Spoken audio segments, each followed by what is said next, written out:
Shalom. Tatkala muda, kita orang-orang tuh membagikan kasih dengan anak. Tatkala tua, orang-orang tuh membagi warisan dengan anak.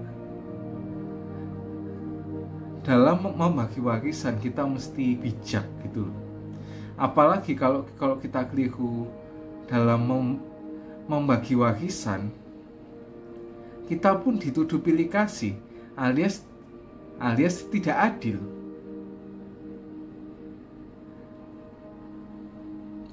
Itulah sebabnya penting bagi kita untuk memperhatikan hal ini supaya setelah kita meninggalkan dunia, kita tidak meninggalkan masalah untuk anak-anak gitu ya. Ikut akan diberikan beberapa panduan agar kita dapat bersikap bijak dalam membagi warisan. Yang pertama, kita itu perlu menyiapkan warisan sebelum pergi meninggalkan dunia ini. Nah, kadang anggapan tidak perlu mengurus warisan sebab anak-anak pastilah dapat membagi dan mengurusinya sendiri. Nah, kenyataannya begitu banyak masalah yang timbul gara-gara warisan. Pada akhirnya kita mesti menyadari bahwa sebaik-baiknya niat anak, mereka tetaplah manusia yang berdosa. Ia pun dapat jatuh dalam dosa, keserakahan, dan keegoisan. Itu sebabnya penting bagi kita untuk mengurus warisan sebelum kita meninggalkan dunia ini. Pembicaraan hal warisan mesti keluar dari inisiatif kita sendiri. Pada umumnya, anak itu tidak merasa nyaman membicarakan warisan karena takut dituduh mengharapkan orang tuanya mati dengan segera. Makanya kita sebagai anak itu ya, kalau tanya warisan tuh kayak rasanya kurang ajar gitu ya. Oh kok ya orang tua masih hidup, masih kuat segalanya, kok mikirnya warisan gitu loh ya. Nah, kita harus mengajak anak-anak berunding ya, dan sampaikan kepada mereka bahwa si orang tua ini berkeinginan untuk menyiapkan warisan demi kebaikan bersama. Nah, segera konsultasikan dengan pihak yang kompeten untuk mengurusinya, seperti pada notaris atau kepada hal yang lain yang sejenisnya itu ya.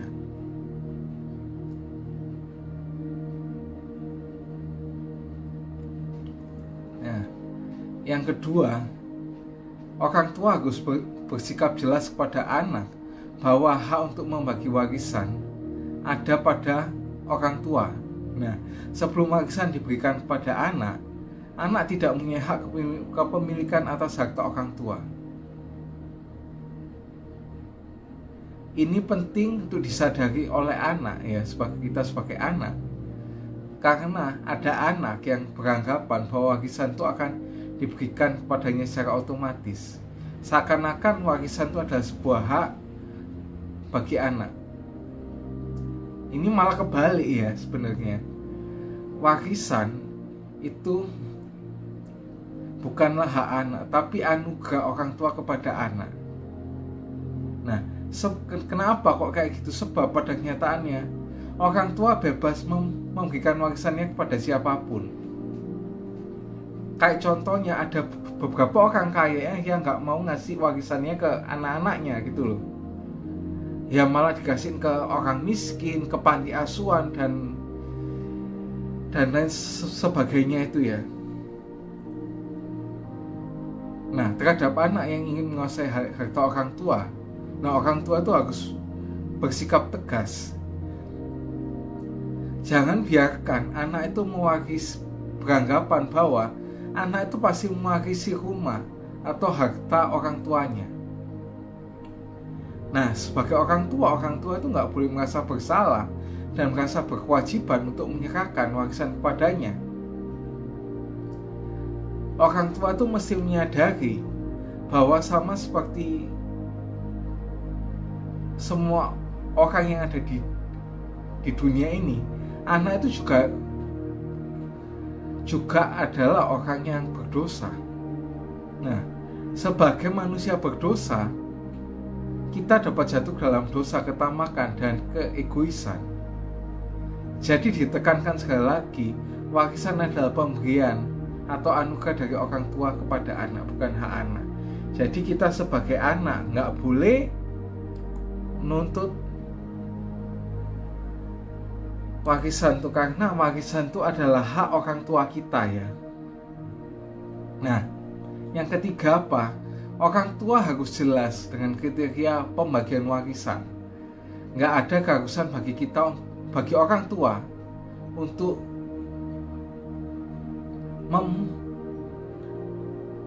membagi warisan secara rata. Orang tua bebas menentukan kepada siapa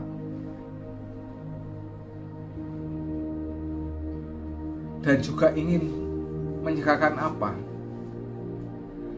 Yang penting kita sebagai anak-anak melihat bahwa orang tua kita memberikan warisan itu secara tulus dan ikhlas gitu loh ya. Jangan sampai kita ya menilai bahwa warisan yang orang tua kita berikan itu secara terpaksa.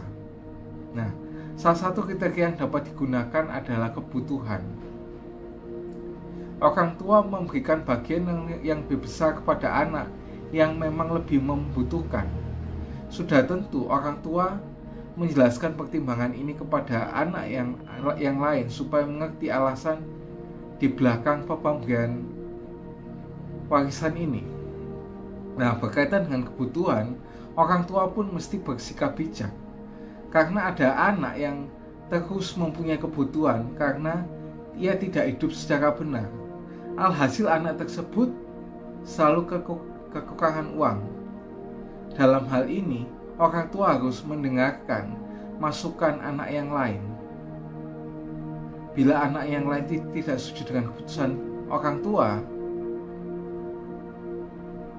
untuk memberikan porsi yang lebih besar, orang tua perlu mempertimbangkan ulang. Nah, kriteria lain yang dapat orang tua kita gunakan itu apa dalam membagikan warisan kepada kita itu adalah kesanggupan. Selain kebutuhan, kesanggupan. Jangan sampai orang tua mewariskan pada kita itu anak-anak kita yang orang tua tahu kita itu nggak bakal sanggup mengelolanya. Ada banyak contoh kesalahan orang tua dalam hal ini. Begitu anak mengambil alih usaha setelah orang tua meninggal, maka hancurlah usaha itu. Sebagai orang tua itu harus jeli ya, dan terbuka untuk melihat kesanggupan dan keterbatasan kita sebagai anak-anak. Ada anak yang sanggup dan juga ada anak yang tidak sanggup.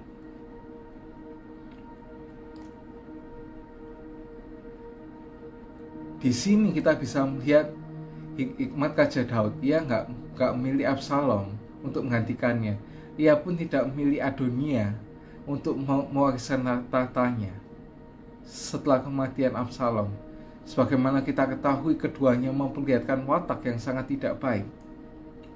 Jika Daud mewariskan kerajaannya kepada mereka, hancurlah Israel. Maka itu Daud itu mewariskan tahtanya kepada Salomo yang jauh lebih muda daripada mereka, yaitu Absalom dan Adonia. Kendati muda, Salomo itu memiliki hikmat dan takut akan Tuhan. Nah, sebagaimana kita ketahui, di bawah Salomo, Israel itu menikmati masa kejayaannya. Itulah sebab yang penting untuk kita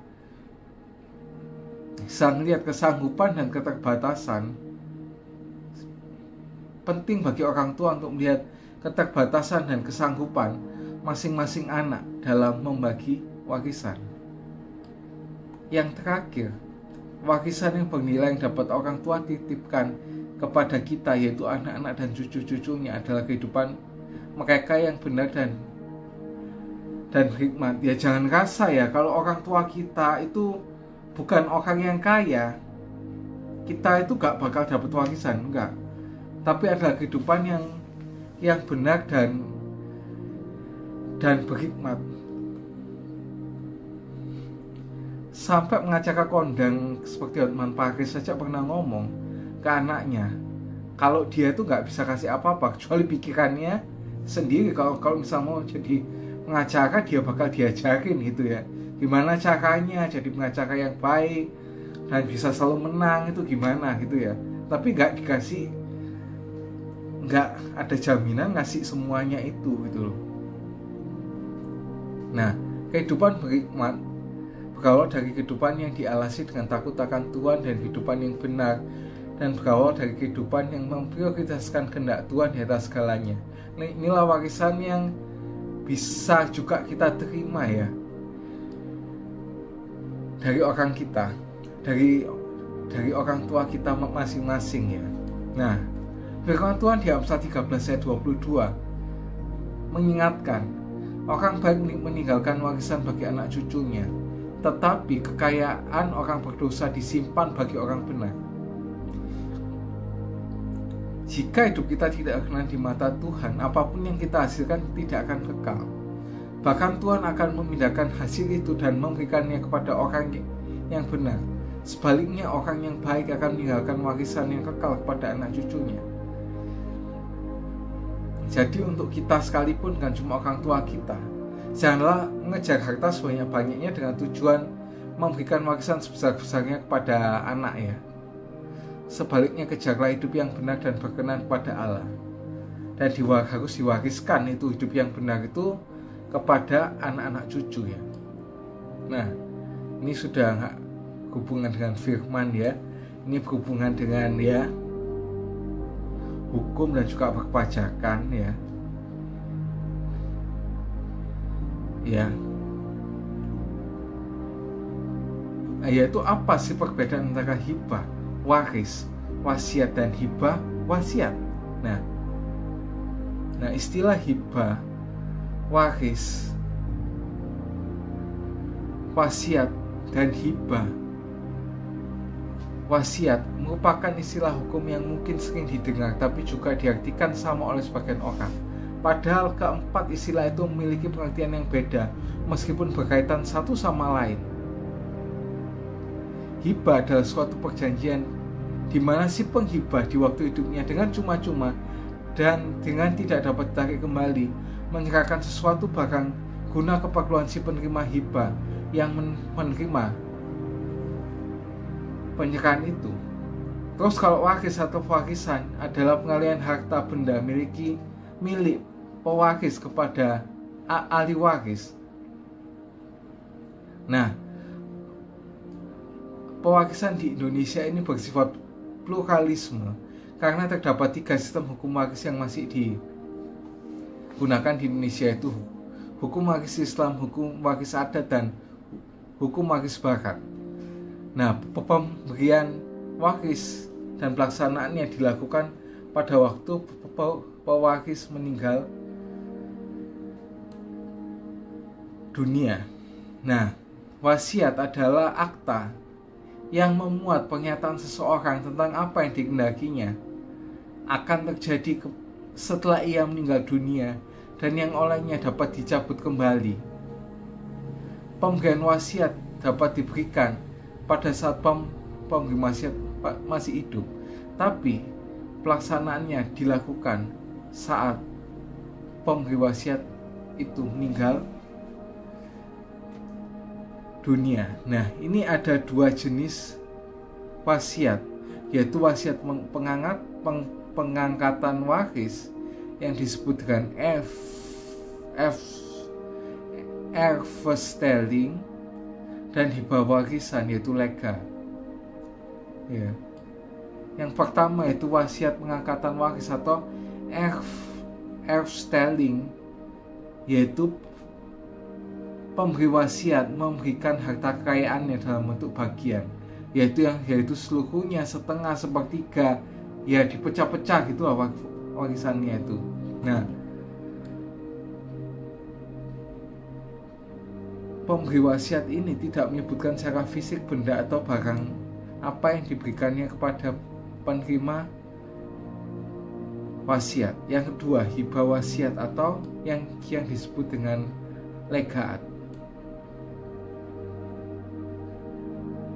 Pemberi wasiat memberikan beberapa barang-barangnya secara spesifik dari suatu jenis tertentu pada pihak tertentu. Nah, di luar itu pasti kan ada pajak ya. Ya, sesuai kerjaannya yang ngomong ini ya. Nah, makanya kenapa sih kita tuh harus membayar pajak ya? Ya, kita baca di Roma ya, biar ada Kristennya ya, kita baca Alkitab ya. Roma 13 ayat 1 sampai 7. Tapi tiap-tiap orang harus takluk pada pemerintah di atasnya, sebab tidak ada pemerintah yang tidak berasal dari Allah. Dan pemerintah yang ada ditetapkan oleh Allah, sebab barang siapa melawan pemerintah, ia melawan ketetapan Allah. Dan siapa yang melakukannya, ia akan datangkan hukuman atas dirinya sendiri. Sebab jika seseorang berbuat baik, ia tidak usah takut pada pemerintah, yang hanya jika berbuat jahat.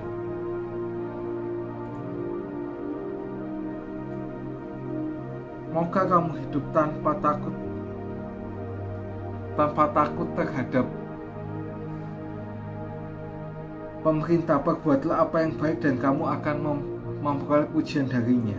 Karena pemerintah adalah hamba Allah untuk kebaikanmu. Tetapi jika engkau berbuat jahat, takutlah akan Dia. Karena tidak percuma pemerintah menyandang pedang. Pemerintah adalah hamba Allah untuk membalaskan murka Allah atas mereka yang berbuat jahat. Sebab kita perlu menaklukkan diri, bukan saja oleh karena kemurkaan Allah, tapi juga oleh karena suara hati kita. Itulah sebabnya maka kamu membayar pajak, karena itu adalah mereka adalah yang mengurus hal itu, adalah pelayan-pelayan Allah. Bayarlah kepada semua orang apa yang harus kamu bayar. Pajak kepada orang yang menerima pajak, cukai pada orang yang berhak menerima cukai, rasa takut pada orang yang berhak menerima rasa takut, dan hormat kepada orang yang berhak menerima dengan hormat. Nah, sebagai warga negara, kita harus tunduk kepada pemerintah, karena pemerintahan itu berasal dari Allah ya.